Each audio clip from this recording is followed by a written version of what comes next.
사람이 세상을 살면서 제일 많이 만나는 사람이 누구일까? 이런 부분에 대해서 사람마다 조금은 다르겠지만은 결국 가장 공통된 만남의 성격을 보면 첫째는 함께 일하는 사람일 것입니다. 사람 한평생 살면서 매일매일 가장 함께하는 시간이 많은 사람이 바로 함께 일하는 사람일 수밖에 없습니다. 내 사정과 형편이 어떠하든지 또 내 자신이 좋아하고 좋아하지 않든지 간에 함께 일하는 사람은 함께 많은 시간을 보낼 수밖에 없고 항상 만나야 되는 관계로 성립이 되는 것이지요. 우리가 근무 시간이라는 것이 있는데 근무 시간이라는 것은 우리가 일해야 되는 시간이고 또 내가 어떤 일의 보상을 받는 대가로 지불해야 하는 시간입니다. 그렇기 때문에 그 시간은 내가 살아가고 있지만은 실제로 내 시간이 아니라 고용된 시간이고 그 시간은 내가 상대를 위하여 일을 해주겠다는 약속이 있는 시간입니다. 때문에 사람이 함께 일하는 사람과 한평생 가장 많은 시간을 공유하게 되고 가장 많이 만나야 되는 관계입니다. 그 다음 두 번째로 어떤 사람과 우리가 가장 많이 만나고 많은 시간을 보내는고 하면 잠자는 사람입니다. 사람 한평생 살면서 가장 많은 시간을 공유하는 관계가 함께 잠을 자는 사람일 것입니다. 물론 우리가 이 땅에 살면서 원하든 원치 않든 여러 인간관계가 형성되겠지만은 함께 잠자리를 한다는 것은 성경적 개념으로 보면 하나와 같은 잠자리를 공유한다는 것은 삶이 하나로 연결되어 있는 이런 관계라고 볼 수 있습니다.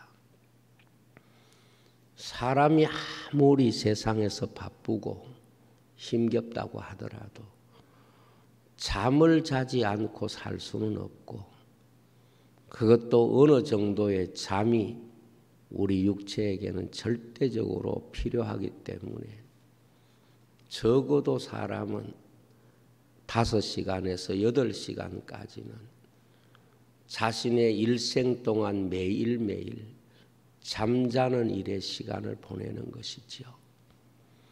그래서 사람이 이 세상에 살면서 의식을 하지 않는 시간이라고 할지라도 잠자리는 사람이 만나는 또 다른 가장 많은 시간을 공유하는 관계라고 볼 수 있습니다.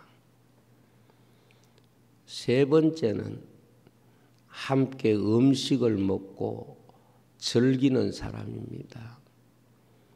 그래서 사람이 이 세상에 살면서 일하고 잠자고 나머지 시간은 함께 먹고 즐기며 삶의 즐거움을 공유하는 관계라고 말할 수 있습니다.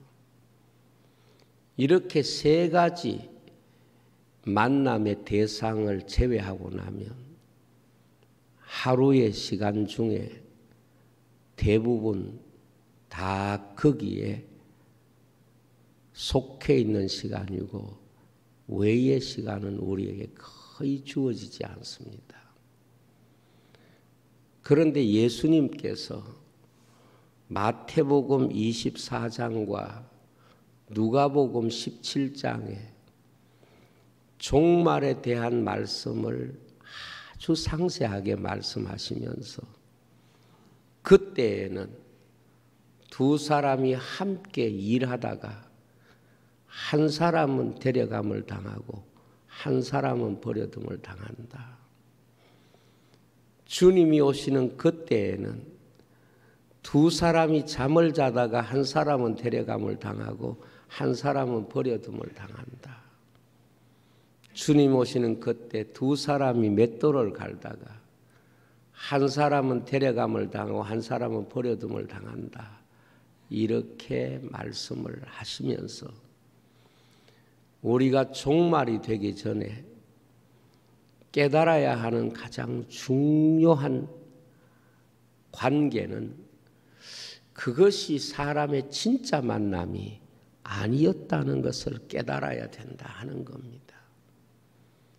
우리는 한평생 일로 사람을 만나면서 사는데 그것이 진짜 만남일까?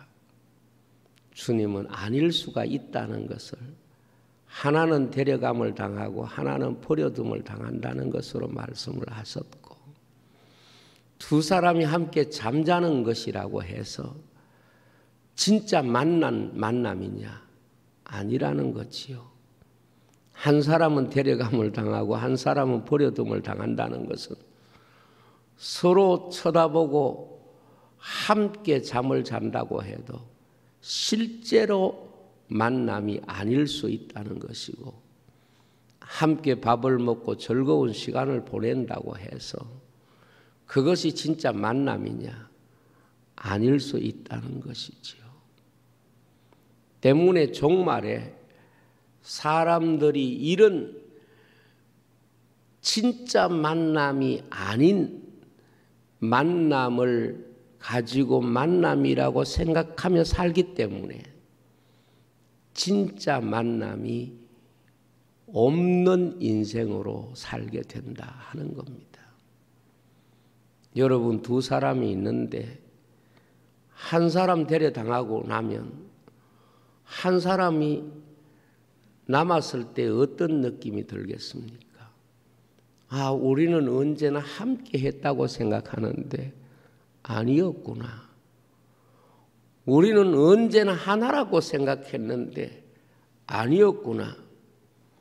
우리는 이게 만남이라고 생각했는데 아니었구나.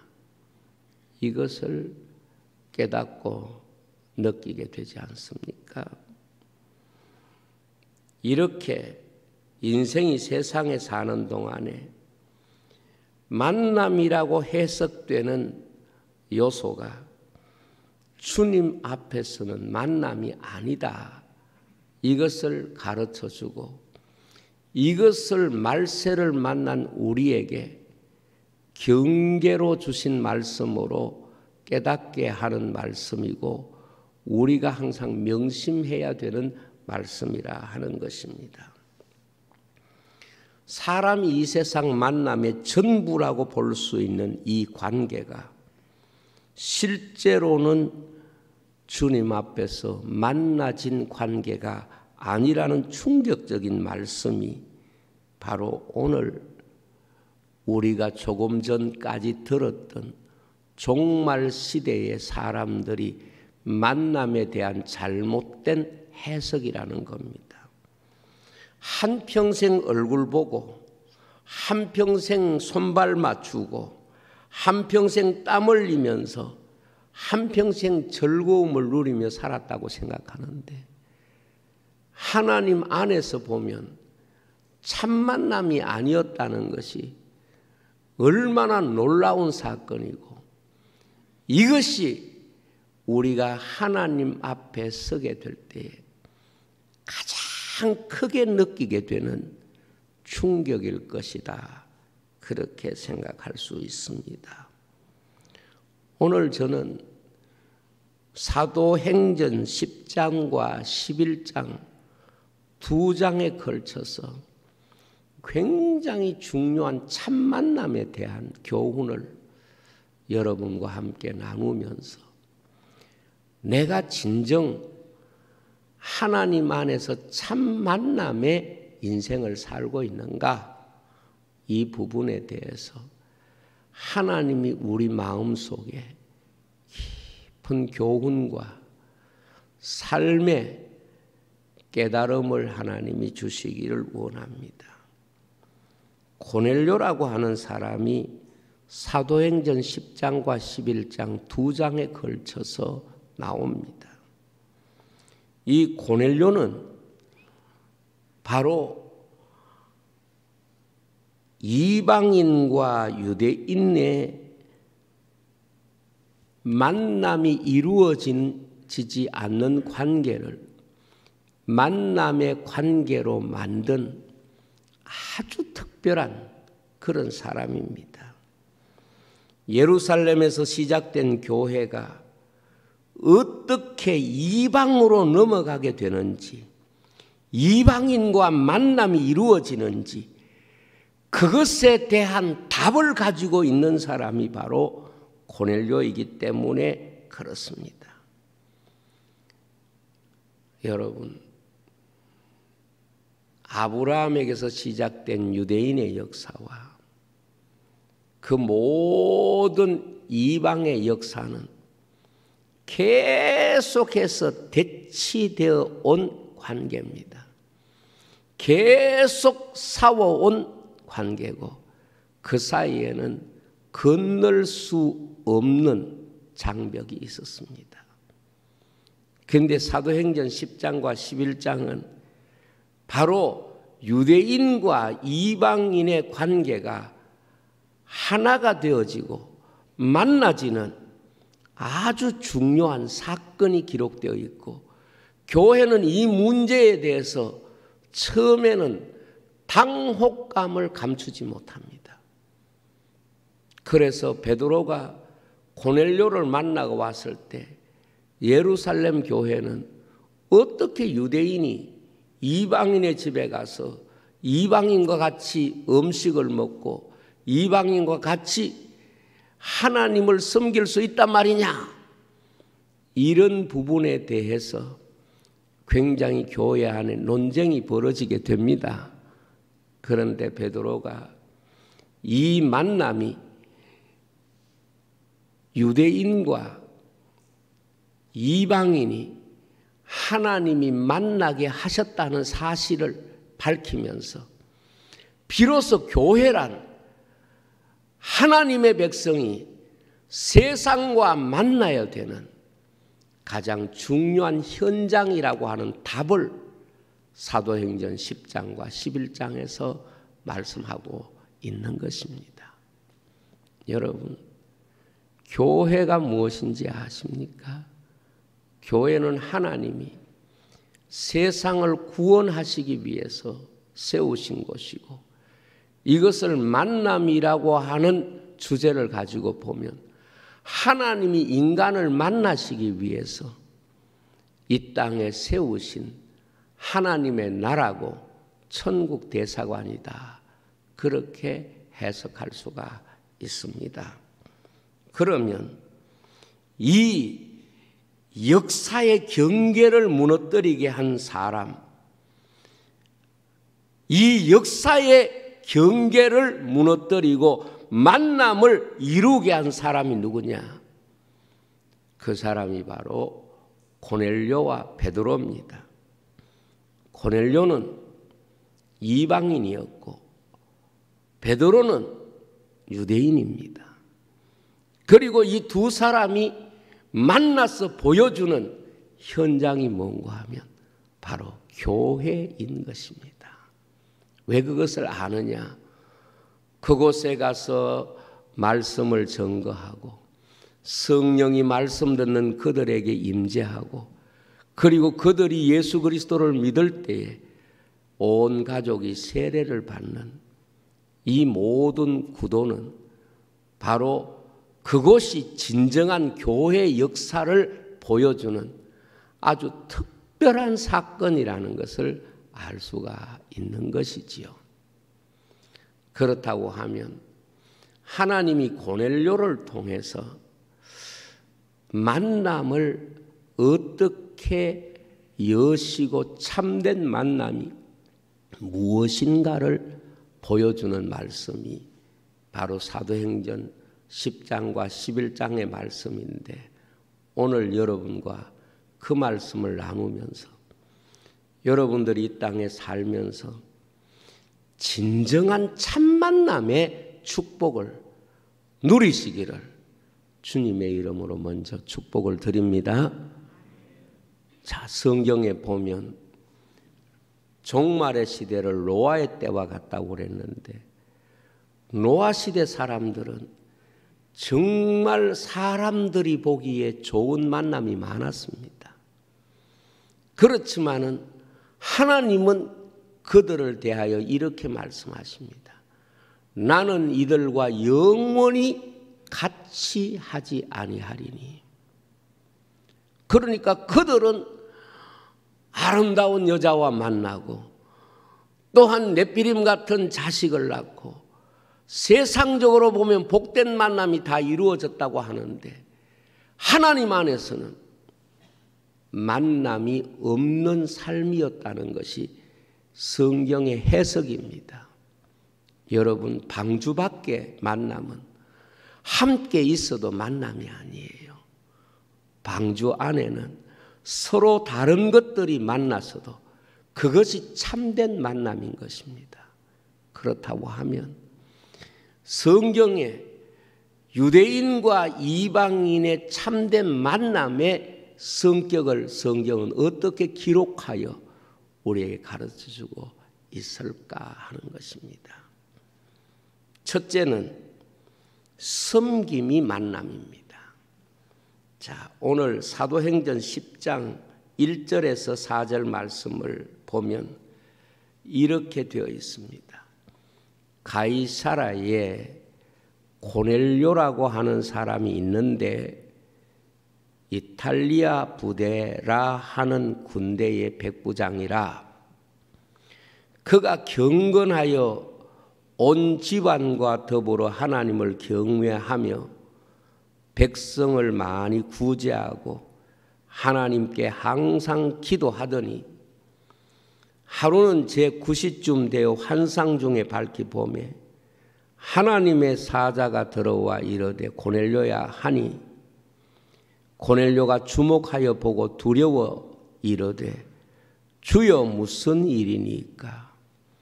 천사가 이르되 너의 기도와 구제가 하나님 앞에 상달되어 기억하신 바가 되었다. 그렇게 말씀을 했습니다. 고넬료는 이방인입니다. 그런데 그가 유대인과의 만남이 제일 처음에 무엇으로 이루어지느냐? 구제로 이루어진다는 것입니다. 바꾸어 말하면 섬김으로 이루어졌다는 것을 우리에게 가르치고 있습니다. 여러분, 사람과 사람 사이에 영적 만남의 가장 첫 번째 단계는 섬김에 있습니다. 예수님께서 이 세상에 오셔서 친히 이 세상에 우리를 만나기 위한 목적을 말씀하실 때 나는 섬김을 받으려고 한 것이 아니고 섬기기 위해서 세상에 왔다. 그렇게 말씀을 하셨습니다. 여러분, 한 인생이 영적으로 만나는 첫 번째 단추가 뭔가 하면 바로 섬김의 관계를 형성하는 것입니다. 고넬료는 섬김을 받아야 되는 사람입니다. 왜냐하면 점령군의 백부장이니까 실질적으로 지배당하는 유대인들에게 섬김을 받아야 되는 사람이 바로 고넬료인데, 그는 유대인들에게 섬김을 통해서 하나님께서 그것을 보시고 고넬료를 통하여 유대인과 이방인의 벽을 허무시고 만나게 하셨던 은혜와 축복을 누린 것입니다. 여러분, 사람이 아무리 보고 함께 있어도 섬김이 없는 관계는 아직 만남의 관계가 아닙니다. 예수님께서 선한 사마리아 사람의 이야기를 통하여 우리에게 가르쳐 주신 내용이 무엇입니까? 제사장과 레위인이라도 섬김이 없는 사람은 만난 사람이 아니고 만남이 이루어진 관계가 아니라는 걸 가르쳐 줍니다. 사마리아 사람은 평소에 그들이 만나기 싫어하는 사람들이에요. 만나서는 안 되는 사람이라고 생각해요. 사마리아 사람들은 그들이 만나기 싫어서 일부러 요단강 동편으로 돌든지 아니면 해변길을 따라서 사마리아를 피해서 안 만나려고 그렇게 갔습니다. 그런데 예수님의 그 말씀에서 우리에게 가르쳐 주는 교훈이 뭡니까? 섬김이 만남이다 하는 것을 우리에게 가르쳐 주는 것입니다. 우리는 이 땅에 살면서 함께 일도 하고 함께 잠도 자고 함께 음식을 먹는다고 하더라도 그 관계가 진정 섬김의 관계가 아니면 참 만남이 이루어질 수 없다는 것을 깨달아야 합니다. 그래서 여러분들이 누구와 진짜 만나고 싶으면 섬기는 자로 살아야 돼요.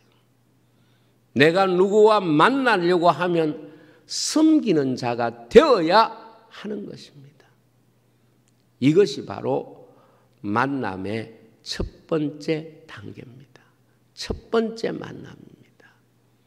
고넬료는 이탈리아에서 그 먼 곳 유대 땅에까지 왔는데 그가 돈을 벌 수도 있고 그가 가진 힘으로 지배할 수도 있고 섬김을 받을 수도 있지만 그는 섬기는 자로 그 백성을 만나게 되었고 그래서 하나님은 그를 통하여 진짜 유대인과 이방인의 만남의 접촉점이 되게 하신 줄로 믿습니다.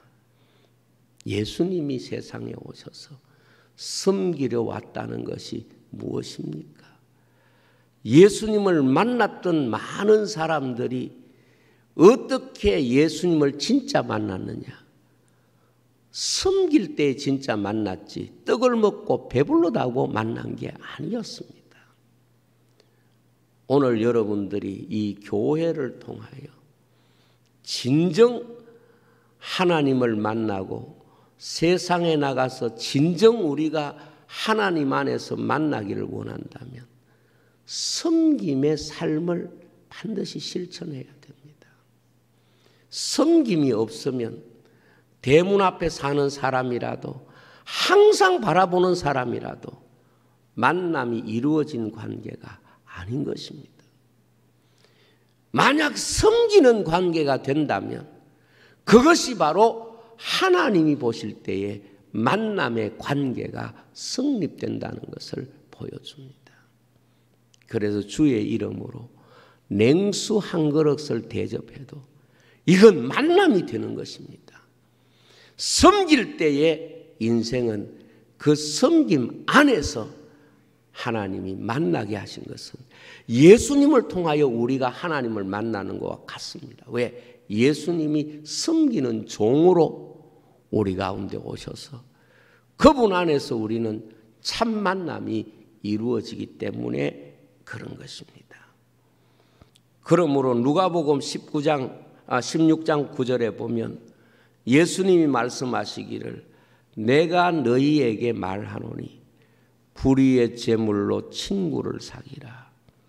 그리하면 그 재물이 없어질 때에 그들이 너희를 영주할 처소로 영접하리라 그랬습니다. 여러분, 우리가 무엇을 가졌을 때에 소유는 물질과의 진짜 만남은 아닙니다. 그것이 섬김의 도구가 될 때에 우리에게 축복과의 만남이 되게 하시는 하나님이신 줄로 믿습니다. 그 다음 두 번째 만남입니다. 말씀 안에서 만나는 것입니다. 사도행전 10장 32절에서 33절에 보면 사람을 욥바에 보내어 베드로라 하는 시몬을 청하라. 그가 바닷가 무장이 시몬의 집에 유숙하느니라 하시기로 내가 곧 당신에게 사람을 보내었는데 오셨으니 잘하였나이다. 이제 우리는 주께서 당신에게 명하신 모든 것을 듣고자 하여 다 하나님 앞에 있나이다. 그랬습니다. 베드로에게 유대인과 이방인의 두 번째 만남은 말씀과의 만남입니다. 잘 알듯이 베드로를 자기 집에 청합니다. 그런데 베드로가 이 집에 들어갈 때 하나님 앞에 못 들어가겠다고 말합니다. 내가 언제 이렇게 정하지 않는 것을 먹었습니까? 거부합니다. 그런데 하나님이 베드로를 보냈는데 베드로가 그 가정에 간 목적이 뭔가 하면 하나님의 말씀 안에서 만나기 위한 겁니다. 이것이 이방인과 유대인의 두 번째 만남이었다는 것을 볼 수가 있습니다. 인생은 어떤 만남이든지 말씀 안에서 만나야 참 만남이 이루어지는 것입니다. 고넬료는 바로 그걸 알았습니다. 그래서 베드로가 들어올 때에 그 앞에 부복하면서 당신이 우리에게 주실 말씀을 다 전해주세요. 우리가 그 말씀을 듣겠습니다. 그랬습니다. 여러분, 아무리 한평생을 우리가 함께 있어도 말씀 안에 만나지 않으면 아직 만남이 이루어진 게 아닙니다. 노아 방주 안에는 각각 다른 생명들이 있어도 말씀 안에서 만났기 때문에 그 만남이 생명의 만남이 되고 구원의 만남이 되는 것입니다. 여러분, 왜 교회가 위대한지 아십니까? 교회는 말씀 안에서 만나기 때문에 축복의 자리가 되는 것입니다. 이스라엘 백성들이 광야 40년 동안 광야를 지나면서 교회를 이룬 목적이 뭡니까? 하나님의 말씀 안에서 그들이 만나는 것입니다. 서로 다른 곳에 있더라도 말씀이 떠나면 함께 떠나고 말씀이 머물면 함께 머무는, 말씀이 그들의 모든 만남을 결정하는 주제였다는 것을 우리는 잘 알고 있습니다. 아무리 기적을 행하고 아무리 많은 은혜를 받아도 말씀 안에서 만나지 못하면 아직 만나진 게 아닙니다. 요한복음 6장 66절에서 68절에 보면 많은 사람이 예수님을 만나고 예수님과 함께 했습니다. 그러나 그의 제자 중에서도 많은 사람이 떠나가고 다시 그와 함께 다니지 아니하더라 그랬습니다. 그런데 예수님께서 12 제자에게 이르시되 너희도 가려느냐? 12 제자가 뭔가 하면 교회입니다. 시몬 베드로가 대답하여 주여, 영생의 말씀이 주께 있사오니 우리가 누구에게로 가오리까 그랬습니다. 말씀으로 만나야 진짜 만나는 거지. 떡을 먹고 배부르고 우리가 우리의 어떤 목적을 가지고 만나는 것은 결코 하나님 앞에서 제대로 된 만남이 아니다. 이걸 가르쳐 주는 것입니다. 세 번째 만남은 성령으로 만나야 교회의 만남이 되는 것입니다. 사도행전 11장 15절에서 18절에 보면 베드로가 교회 앞에 이렇게 자신의 만남에 대하여 설명합니다. 내가 말을 시작할 때에 성령이 그들에게 임하시기를 처음 우리에게 하신 것 같이 하는지라. 내가 주의 말씀에 요한은 물로 세례를 베풀었으나 너희는 성령으로 세례를 받으리라 하신 것이 생각이 났노라. 그런즉 하나님이 우리가 주 예수 그리스도를 믿을 때에 주신 것과 같은 선물을 그들에게도 주셨으니 내가 누구이기에 하나님을 능히 맡겠느냐 하더라. 그들이 이 말을 듣고 잠잠하여 하나님께 영광을 돌려 이르되 그러면 하나님께서 이방인에게도 생명 얻는 회개를 주셨도다 그랬습니다. 진짜 만남이 무슨 만남이에요? 바로 성령 안에서 만나야 되는 거예요. 그래서 베드로는 고넬료의 집에서 뭘 경험했는가 하면 예루살렘 교회에 임했던 성령과 같은 성령이 임했기 때문에 그곳에서 이방인과의 진정한 만남이 성령 안에서 이루어진다는 것을 경험한 것을 교회에 보고하고 교회는 그러면 이방인을 우리가 복음 증거해야 되겠다. 주님께서 성령이 임하시면 유대와 사마리아와 땅끝까지 이르러 정인이 되리라. 성령 안에서 만나는 것이 바로 교회인 것입니다. 성령으로 만나는 것이 교회라는 것을 우리에게 가르칩니다. 그렇습니다. 고넬료는 영적인 체험이 없는 사람이 아니에요. 사도행전 12장 30절로 31절에 보면 고넬료가 기도할 때에 빛난 옷을 입은 하나님의 사자가 고넬료에게 나와서 말씀도 하잖아요. 너의 기도와 구제가 상달되었다. 은혜를 모르는 사람이 아니에요. 그러나 그것 가지고 유대인과 이방인에 만나진 게 아니에요. 성령이 임할 때에 진정한 교회가 되고 그것을 통하여 유대인과 이방인의 참 만남이 이루어진 줄로 믿습니다. 오늘 제가 이 말씀을 증거하는 이유는 이제 이번 주간 지나면 명절이잖아요. 여러분, 우리는 만남을 어떻게 이해해야 되는가 하면 첫째 만남의 단계는 섬김입니다. 섬김이 하나님이 인간을 만나시고 인간이 사람을 만나는 첫 번째 만남의 단계입니다. 두 번째 만남은 하나님의 말씀입니다. 말씀을 듣기 위하여 만났고 말씀을 전하기 위해서 만난 것입니다. 세 번째는 성령이 임할 때 그들은 진정한 만남이 이루어진 교회가 된 줄로 믿습니다. 이 명절을 앞두고 여러분에게 이 세 가지 만남이 꼭 이루어지기를 주의 이름으로 축복을 드립니다. 기도하겠습니다. 아버지 하나님 감사합니다. 오늘 고넬료를 통하여 유대인들이 그동안 만나면 안 된다 금기시하고 장벽을 쳤던 그 멀어진 것이 교회를 통하여 만나게 되는 비밀을 우리에게 말씀하신 줄로 믿습니다.